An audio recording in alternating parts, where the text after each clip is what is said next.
बिस्मिल्लाहिर्रहमानिर्रहीम। अस्सलाम वालेकुम students, welcome to CBEL concept based education learning YouTube channel. मैं हमाद अहमद आपका ट्यूटर। आज के इस लेक्चर में हम बात करेंगे बीकॉम पार्ट 1 की, जिसे एडीसी और एडीपी पार्ट 1 भी कहा जाता है, और इसका सब्जेक्ट है एमबीएफ यानी कि मनी बैंकिंग एंड फाइनेंस। तो स्टूडेंट्स, आज हम मनी बैंकिंग एंड फाइनेंस का अपनी एनुअल एग्जामिनेशन 2023 के हवाले से पेपर पेयरिंग स्कीम जो कर रहे हैं ना, आज हम उसका क्वेश्चन नंबर करेंगे 8। ये क्वेश्चन नंबर 8 क्या है? Explain the functions of a commercial bank. Next, पीछे जो आपने कर लिया क्वेश्चन नंबर 7 तक आपने पढ़ लिया, पेपर पेयरिंग स्कीम देख लिया। अगर आप स्टूडेंट्स नहीं देखे हुए तो तमाम के तमाम 7 क्वेश्चन के जो वीडियोस के लिंक है इस वीडियो के डिस्क्रिप्शन में ऐड कर दिए, देखें, विजिट करें, आपको इंशाल्लाह ताला बेनिफिट होगा। तो स्टूडेंट्स, वीडियो को स्टार्ट करने से पहले आप स्टूडेंट्स से ये रिक्वेस्ट है, वीडियोस को लाइक करें, चैनल को सब्सक्राइब करें और बेल आइकन को तो जरूर हिट कर दीजिएगा ताकि आपका बेनिफिट हो, आपको हर वीडियो मिलती रहे। अब हम बुक के पेज की तरफ मूव ऑन करते हैं और देखते हैं कि हम इस क्वेश्चन के अंदर इंट्रोडक्शन डेफिनेशन कितना कितना रखेंगे, कितना कितना याद करेंगे, और समझने की भी कोशिश करते हैं कि ये क्वेश्चन एक्चुअल में कैसे हम याद करेंगे। अच्छा, तो स्टूडेंट्स, अब हम अपनी पेपर पेयरिंग स्कीम 2023 के रिलेटेड एमबीएफ का आज क्वेश्चन नंबर हम 8 करेंगे। प्रीवियस तमाम 7 के 7 क्वेश्चन अगर आपने नहीं देखे हुए अपलोड कर दिए गए हैं। उन तमाम क्वेश्चंस की जो वीडियोस के लिंक हैं इस वीडियो के डिस्क्रिप्शन में ऐड कर दिए गए हैं, जाएं विजिट करें, आपको इंशाल्लाह ताला बेनिफिट होगा। तो एमबीएफ का क्वेश्चन नंबर हम 8 क्या करेंगे? क्वेश्चन नंबर हम 8 करेंगे फंक्शंस ऑफ कमर्शियल बैंक, यानी कि एक कमर्शियल बैंक कहते हैं प्राइवेट बैंक को। तो एक प्राइवेट बैंक यानी कि कमर्शियल बैंक क्या क्या काम कर सकता है, वो आज की इस वीडियो में हम क्वेश्चन डिस्कस करेंगे। तो स्टूडेंट, सबसे पहले आपको पता, आप अपने पेपर में इंट्रोडक्शन की हेडिंग दोगे। इंट्रोडक्शन की हेडिंग हमेशा ब्लैक मार्कर से देनी है, और कमर्शियल बैंक का ना यानी कि प्राइवेट बैंक का आपने इंट्रोडक्शन लिखना है। ये जितनी भी लाइनें मैंने आपको निशान लगा के दी हैं, आपने बस इन्हीं को याद करना है स्टूडेंट्स, बस इन्हीं को आपने याद करना है, ठीक है ना। अब देखिएगा, कमर्शियल बैंक कौन से बैंक होते हैं? ऐसे बैंक जिनको प्राइवेट बैंक कहा जाता है, जो स्टेट बैंक ऑफ पाकिस्तान यानी कि सेंट्रल बैंक से रजिस्टर्ड नहीं होते, उन तमाम बैंक्स को कहा जाता है कमर्शियल बैंक। और ये क्या काम करते हैं? ये काम ये करते हैं, इनका बेसिकली मोटिव ये होता है कि लोगों का अकाउंट खोलना, यानी कि आम कस्टमर्स का अकाउंट खोलना, उनको लोन वगैरह देना, उनको उनको फैसिलिटेट करना, यानी कि आम जनरल पब्लिक को फैसिलिटेट करना, सहूलत प्रोवाइड करना, बेसिकली इनका ये काम होता है। तो ये इंट्रोडक्शन सिंपल वर्ड्स में आप स्टूडेंट्स के सामने ये रहा। अब हम करेंगे डेफिनेशंस। तो डेफिनेशंस की आप हेडिंग ब्लैक मार्कर से देंगे, और हमेशा इन्वर्टेड कॉमास के अंदर आप 2 डेफिनेशन लिखेंगे, नंबरिंग भी आप दे सकते हैं। तो ये दोनों की दोनों डेफिनेशन आपको यही एक्सप्लेन करनी है कि कमर्शियल बैंक का बेसिकली मोटिव ये होता है कि कस्टमर को फैसिलिटेट करना, यानी कि कस्टमर को सहूलत प्रोवाइड करना। अगर आप डेफिनेशंस के नीचे राइटर्स के नेम भी लिख देते हो तो ये बहुत अच्छी बात है, अदरवाइज आपने 2 डेफिनेशंस तो मस्ट लिखनी है, और दोनों डेफिनेशन इन्वर्टेड कॉमास के अंदर लिखनी है। अब हम अपने मेन क्वेश्चन की तरफ मूव ऑन करते हैं। क्वेश्चन हमारे पास क्या है? Functions of commercial bank. Paper में आप हमेशा फंक्शन ऑफ कमर्शियल बैंक की हेडिंग ब्लैक मार्कर से देंगे। अब इसके अंदर 2 पॉइंट्स होते हैं, यानी कि 2 फंक्शंस होते हैं कमर्शियल बैंक के, यानी कि प्राइवेट बैंक 2 तरह से काम करता है, एक प्राइमरी फंक्शन, एक होते हैं उसके सेकेंडरी फंक्शन। तो प्राइमरी फंक्शन की आप हेडिंग देंगे ब्लैक मार्कर से। अब आप लिखेंगे प्राइमरी फंक्शन कौन से होते हैं, मैं आपको समझा देता हूँ।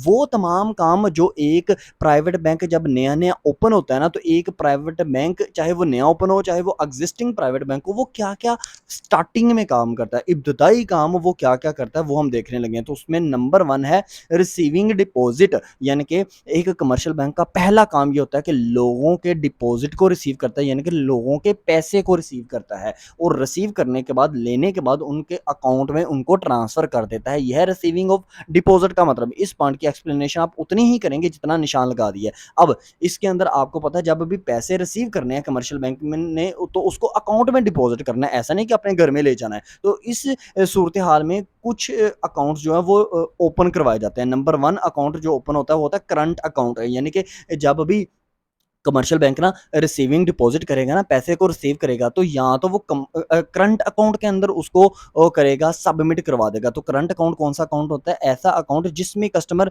जब चाहे पैसा डलवा सकता है, यानी कि जमा करवा सकता है, जब चाहे पैसा निकलवा सकता है। तो इस पॉइंट की भी एक्सप्लेनेशन आप उतनी ही करोगे जितना मैंने बता दिया। अब इस पेज के ऊपर देखिएगा तो नेक्स्ट हमारे पास अकाउंट होगा सेविंग अकाउंट, यानी कि जो बैंक ना प्राइवेट बैंक जो डिपॉजिट यानी कि पैसे को रिसीव करता है ना, या तो उसको सेविंग अकाउंट में वो ट्रांसफर करवाएगा, कस्टमर डलवाएगा। सेविंग अकाउंट कौन सा अकाउंट होता है? ऐसा अकाउंट जिसमें पैसे को सेव कर लिया जाता है मैक्सिमम 5 साल तक उसको सेव कर लिया जाता है, फिर उसके ऊपर इंटरेस्ट जो है ना वो बैंक कस्टमर को चार्ज करते हैं। तो इस पॉइंट के अंदर भी आप एक्सप्लेनेशन इतनी ही करेंगे जितना मैंने निशान लगा दिया। फिर आता है आपके पास थर्ड टाइप ऑफ अकाउंट होता है, वो होता है फिक्स डिपॉजिट अकाउंट। ये एक ऐसा अकाउंट होता है जिसमें पैसे को रिसीव करके, डिपॉजिट को रिसीव करके ना बैंक वो कस्टमर के फिक्स अकाउंट में ट्रांसफर कर देता है। ये एक ऐसा अकाउंट होता है जो कस्टमर ने खुलवाया होता है लंबे अरसे के लिए, यानी कि 10 साल, 15 साल, 20 साल तक का ये अकाउंट होता है। इसमें जो ना मतलब 20 साल तक इस अकाउंट में से कस्टमर अपने पैसे नहीं निकलवा सकता और 20 साल के बाद ना उसको पैसे मिल जाते हैं। तो स्टूडेंट्स ये थे रिसीविंग डिपॉजिट के अंदर चंद सब हेडिंग्स आपने इतनी इतनी ही करनी है और इनकी एक्सप्लेनेशन भी इतनी करनी है। अब प्राइमरी फंक्शन के का जो दूसरा मतलब पॉइंट होगा वो होगा एडवांसिंग लोन, यानी कि बैंक का ना मतलब कोई भी प्राइवेट बैंक है उसका पहला काम है रिसीविंग डिपॉजिट, पैसे को रिसीव करना। दूसरा काम है एडवांसिंग लोन, लोन देना, यानी कि उसका दूसरा और इब्तदाई काम क्या है, लोन देना। लोन देना जैसे मिसाल के तौर पर एग्रीकल्चर सेक्टर वगैरह को नहीं लोन दिया जाता, फैक्ट्रीज वगैरह को लोन दिया जाता है, कुछ तलबा वगैरह को भी लोन दिया जाता है। तो लोन देना एक बेसिकली मकसद, ये भी एक काम होता है प्राइवेट बैंक का। अब प्राइवेट बैंक के ये एडवांसिंग लोन में आप इतनी ही एक्सप्लेनेशन करेंगे। फिर इसके अंदर भी ना कुछ टाइप्स आ जाती हैं, types of loan according to term, यानी कि टर्म के लिहाज से, मुद्दत के लिहाज से कौन कौन से कर्जे दिए जा सकते हैं। पहला होता है शॉर्ट टर्म लोन, ऐसा लोन जो 1 साल तक बस दिया जाता है लोगों को, कि भाई बैंक कहता है 1 साल तक मेरे से लोन ले लो और 1 साल बाद मुझे लोन भी देना, आपने वापस करना और ऊपर इंटरेस्ट भी मुझको वापस करना, क्योंकि अगर वो इंटरेस्ट नहीं लेगा लोन सॉरी बैंक, तो बैंक को इनकम कैसे बढ़ेगी। तो इस पॉइंट के अंदर भी आपने एक्सप्लेनेशन इतनी ही करनी है जितना मैंने आपको बता दिया है। अब मुद्दत के लिहाज से और कौन-सा कर्ज़ा लिया जा सकता है, वो है मीडियम टर्म लोन। ऐसा लोन जो बैंक आम कस्टमर को देती है और वो देती है 1 साल से अबव और 5 साल तक, यानी कि मतलब 1 साल से ज़्यादा और 5 साल के अंदर-अंदर तक जो लोन बैंक कस्टमर को दे और कस्टमर ने उसको 5 साल के अंदर-अंदर पे करना हो, प्लस उसका इंटरेस्ट भी पे करना हो, तो ऐसे लोन को क्या कहा जाता है, मीडियम टर्म लोन कहा जाता है। तो ये भी काम जो है ना एक बैंक करता है। अब एक प्राइवेट बैंक और कौन सा लोन देता है, वो होता है लॉन्ग टर्म लोन। ऐसा लोन जो 10 साल, 15 साल, 20 साल के अरसे तक बैंक जो है ना वो कस्टमर्स को देता है और कहता है 20 साल या 10 साल बाद आइएगा, मुझे मेरे लोन के पैसे लौटा दीजिएगा और इंटरेस्ट भी मुझे ऊपर आपने पे करना है। फिर इसके बाद होता है प्रोजेक्ट लोन। ऐसा लोन जो बैंक देता है, जो प्राइवेट बैंक देता है कोई प्रोजेक्ट बनाने के लिए, जैसे कोई फ्लाईओवर बनाने के लिए, कोई पुल बनाने के लिए, कोई मेट्रो बस या मेट्रो ट्रेन वगैरह बनाने के लिए कोई लोन दिया जाए, या रोड वगैरह, एक खास रोड वगैरह बनाने के लिए कोई लोन दिया जाए बैंक की तरफ से एक जनरल कस्टमर को या जनरल पब्लिक को, तो याद रखिएगा ऐसे लोन को क्या कहते हैं, प्रोजेक्ट लोन कहते हैं। और यह हुकूमत को भी, ये प्राइवेट बैंक सूबाई हुकूमत या वफाकी हुकूमत को भी प्राइवेट बैंक ये लोन दे सकता है। तो इन तमाम पॉइंट्स के अंदर जितनी जितनी भी एक्सप्लेनेशन रखी गई है आपने इतना ही करना है। अब एडवांसिंग लोन के अंदर जो सेकंड टाइप आएगी वो type of loan according to issue आएगा। तो इसका मतलब ये होता है कि इशू के लिहाज से, जारी करने के लिहाज से एक कंपनी जो है ना वो किस किस किस्म के कर्जे मतलब किस किस किस्म के जो लोन है ना कर्जे हैं वो दे सकती है। तो पहला है कैश क्रेडिट बटा फाइनेंस, मतलब ऐसा लोन जो कंपनी जो है कैश के ऊपर दे दे, क्रेडिट उधार पर दे दे, या फाइनेंस या फाइनेंसिंग, उनके घर वगैरह की फाइनेंसिंग करके उनको लोन दिए जाएं, ऐसे लोन को क्रेडिट कैश क्रेडिट या फाइनेंसिंग लोन कहा जाता है। इसकी भी पॉइंट की भी एक्सप्लेनेशन आप उतनी करेंगे जितना आपको बता दिया। फिर पॉइंट नंबर 2 आ जाएगा इसका, इसके अंदर बाय ओपनिंग लोन अकाउंट, यानी कि अगर जो प्राइवेट बैंक है वो किसी खास कस्टमर का लोन का एक अकाउंट ओपन कर दे और उसको कहे कि सर जब भी आपने लोन लेना हुआ ना, इस अकाउंट में यहाँ अपने घर का जेवर या घर के कागजात वगैरह रख दें, आपको उसके ऊपर लोन दे दिया जाएगा। इस पॉइंट की भी हेडिंग आप इतनी ही रखेंगे जितना आपको बता दिया। फिर इसके बाद जो थर्ड आएगा वो आएगा बाय ओवरड्राफ्ट। बाय ओवरड्राफ्ट का मतलब ये होता है, ओवरड्राफ्ट जस्ट लाइक एटीएम या क्रेडिट कार्ड होता है, ठीक है ना स्टूडेंट्स। तो ये ओपन किया जाता है पासबुक पर, कैश बुक पासबुक आपने पढ़ा था ना, अभी आप पढ़ भी रहे होंगे इसके अंदर बीकॉम पार्ट 1 के अंदर भी।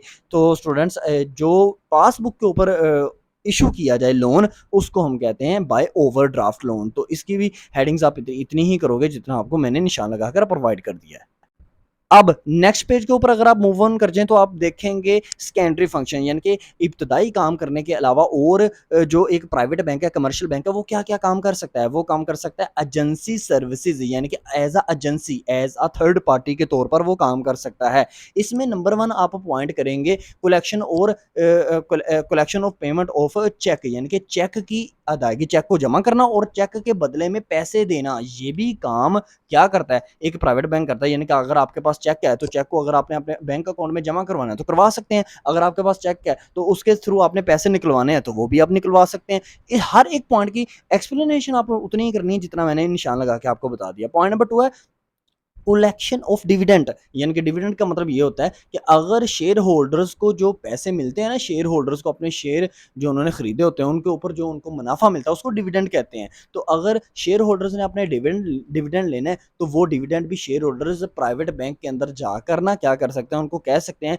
कि सर हमारी कंपनी का अकाउंट इस बैंक में ओपन है तो काइंडली हमें हमारा डिविडेंड जो है ना वो प्रोवाइड कर दिया जाए। पॉइंट की एक्सप्लेनेशन आप उतना ही करेंगे जितना आपको बता दिया। इसके बाद पॉइंट नंबर 3 होगा परचेज और सेल ऑफ सिक्योरिटीज। अगर कोई भी शख्स बॉन्ड वगैरह, शेयर्स वगैरह, डिबेंचर वगैरह खरीदना चाहता है या कोई डॉलर वगैरह वगैरह खरीदना चाहता है, कोई भी करेंसी खरीदना चाहता है, उसको सिक्योरिटीज कहते हैं। तो वो तमाम खरीदना चाहे चाहे बेचना चाहे, अगर आपके पास डॉलर है, अगर आप बेचना चाहते हो तो डॉलर को आप प्राइवेट बैंक में ले जाओ, वो आपसे खरीद भी लेते हैं, आपको बेच भी देते हैं। ठीक है ना, तो ये पॉइंट की भी एक्सप्लेनेशन आप उतनी ही करोगे जितना आपको बता दिया। फिर पॉइंट नंबर इसके अंदर नेक्स्ट आएगा ट्रांसफर ऑफ फंड। अगर आप अपने पैसे को एक जगह से दूसरी जगह मुंतकिल करना चाह रहे हो तो वो भी फैसिलिटी प्राइवेट बैंक आपको प्रोवाइड करता है। फिर नेक्स्ट पॉइंट आप करेंगे एजेंट। प्राइवेट बैंक एक एजेंट के तौर पर भी काम करता है। जैसे बिल ऑफ एक्सचेंज में भी आपने पढ़ा है, क्या आप अपने बैंक के अंदर जाते हो, वहां से जाके अपने बिल को डिस्काउंट करवा लेते हो, तो वो एजेंट के तौर पर क्या करता है, काम करता है एक प्राइवेट बैंक। तो ये थे एजेंसी सर्विसेज। एजेंसी सर्विसेज के अंदर आप टोटल ये सब हेडिंग्स रखोगे जितनी भी मैंने आप स्टूडेंट्स के सामने प्रेजेंट कर दी हैं। अब इसके बाद आप करोगे यूटिलिटी सर्विसेज। यूटिलिटी सर्विसेज का मतलब ये होता है कि जैसे आप यूटिलिटी बिल्स वगैरह नहीं जमा करवाते, बिजली का बिल, गैस का बिल, सुई गैस का बिल, ये सारी चीज़ें क्या हैं, ये यूटिलिटी सर्विसेज के अंदर आते हैं। बैंक ये भी काम करता है कि आपके घरों के बिल वगैरह भी जमा कर लेता है। ठीक है ना, तो इसमें नंबर वन क्या काम किया जाता है यूटिलिटी सर्विसेज में। अब ना कुछ सर्विसेज आती हैं, मतलब अब इसमें कुछ पॉइंट आएँगे। नंबर 1 फ़ॉरेन एक्सचेंज, यानी कि अगर आपके पास डॉलर्स है ना, तो आप उसको पैसे में कन्वर्ट, पाकिस्तानी रुपीज़ में कन्वर्ट करवाना चाहते हो तो आप वो करवा सकते हो। या अगर आपके पास पाकिस्तानी रुपीज़ हैं, तो आप अपने भाई को अमेरिका के अंदर वो बैठा हुआ है, उसको डॉलर सेंड आउट करना चाह रहे हो, तो आप बैंक से जाकर डॉलर लेकर उसको सेंड आउट भी कर सकते हो, उसके बैंक अकाउंट में भेज सकते हो। तो ये पहला यूटिलिटी सर्विसेज़ के अंदर ये काम करता है एक प्राइवेट बैंक।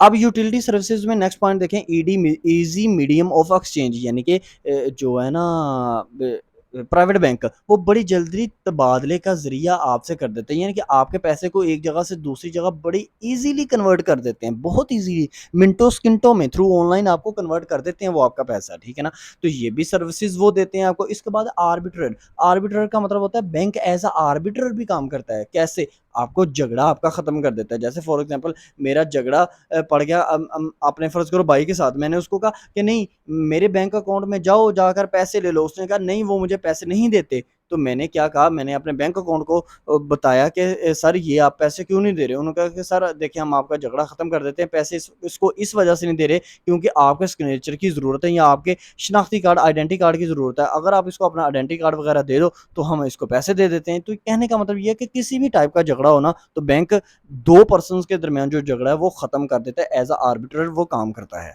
नेक्स्ट पॉइंट है एक्सेप्ट ऑफ बीई, यानी कि बिल ऑफ एक्सचेंज। तो बैंक जो है वो बिल ऑफ एक्सचेंज को कबूल करता है। यानी कि अगर कोई भी पर्सन बिल ऑफ एक्सचेंज लेके बैंक में फरोख्त कर देता है, डिस्काउंट करवा देता है, जो कि अपने bill of exchange chapter accounting के अंदर पड़ा हुआ है, तो वो बैंक उसको कबूल करता है। वो कहता है ठीक है मैं आपका जो बिल ऑफ एक्सचेंज है वो खरीद लेता हूँ। तो हर पॉइंट के अंदर एक्सप्लेनेशन आप उन्हें उतनी ही करनी है जितना निशान लगा दिया है। नेक्स्ट पॉइंट है आपका क्रेडिट इंस्ट्रूमेंट, यानी कि बैंक जो है एज अ फैसिलिटेटर, यानी कि आपको कर्ज भी देता है। क्रेडिट मीन्स कर्ज भी आपको देता है। ज़ाहिर सी बात है, हमने पीछे पढ़ा हुआ है कि एडवांसिंग लोन करता है, हमें कर्ज की फैसिलिटी फैसिलिटी ये प्रोवाइड करता है बैंक। तो इस पॉइंट की भी एक्सप्लेनेशन आप उतनी ही करोगे।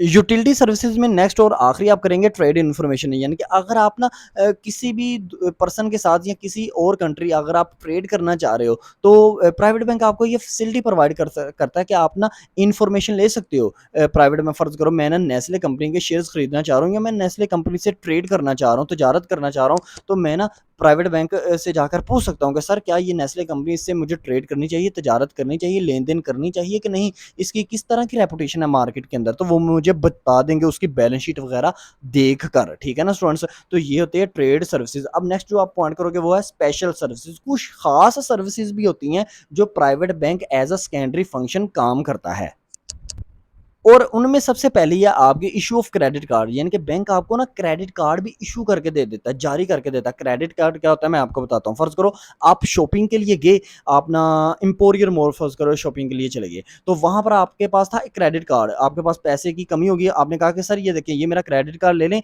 मेरे क्रेडिट कार्ड को स्वैप करें और आप मेरे बैंक से ना डायरेक्ट पैसे निकालें, तो आपके बैंक अकाउंट से डायरेक्ट पैसे वहां से आपके कार्ड से निकालेगा, इसको कहते हैं क्रेडिट कार्ड। तो क्रेडिट कार्ड की फैसिलिटी भी बैंक आपको प्रोवाइड करता है, आपको एक क्रेडिट कार्ड बनाकर दे देता है। नेक्स्ट जो आपका स्पेशल सर्विसेज के अंदर आएगा वो आ गया एटीएम, यानी कि ऑटोमेटिक टेली मशीन। ये एटीएम क्या होता है? एटीएम एक ऐसा कार्ड होता है कि जिसके अंदर आपके बैंक के अकाउंट के अंदर जितने भी पैसे होते हैं वो इस एटीएम कार्ड के थ्रू आप निकलवा सकते हो, यानी कि यहाँ पर आपको बैंक के अंदर नहीं जाना पड़ता, आपको एटीएम मशीन के ऊपर जाना पड़ता है, वहां पे जाके आपको एटीएम कार्ड को रख के कोड वगैरह को अटैच करके, आप स्टूडेंट्स को पता ही है, लगाकर आप वहां से पैसे निकाल सकते हो। तो ये एटीएम कार्ड जो बनाकर आपको देता है ना वो भी बैंक ही बना के देता है, आपको कोई नादरा का दफ्तर नहीं बना के देगा ये एटीएम कार्ड की फैसिलिटी, ठीक है ना। तो नेक्स्ट जो आपका पॉइंट आएगा वो लास्ट पॉइंट आएगा अंडर, यानी कि बैंक एज अंडर भी काम करता है। मीन्स क्या, अगर गवर्नमेंट ऑफ पाकिस्तान ने कोई भी डिवेंचर्स, शेयर्स या बॉन्ड वगैरह इशू किए ना, तो बैंक उनको भी खरीद सकता है।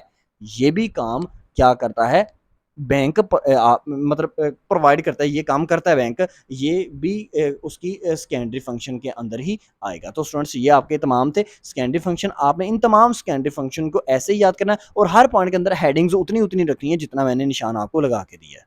ये था क्वेश्चन नंबर 8 एमबीएफ का। नेक्स्ट आने वाली वीडियो में हम इंशाल्लाह एनुअल एग्जामिनेशन 2023 के हवाले से अपना क्वेश्चन नंबर 9 करेंगे। तो स्टूडेंट्स अपना ख्याल रखिएगा, अपने इस यूट्यूब चैनल का भी। अल्लाह हाफिज।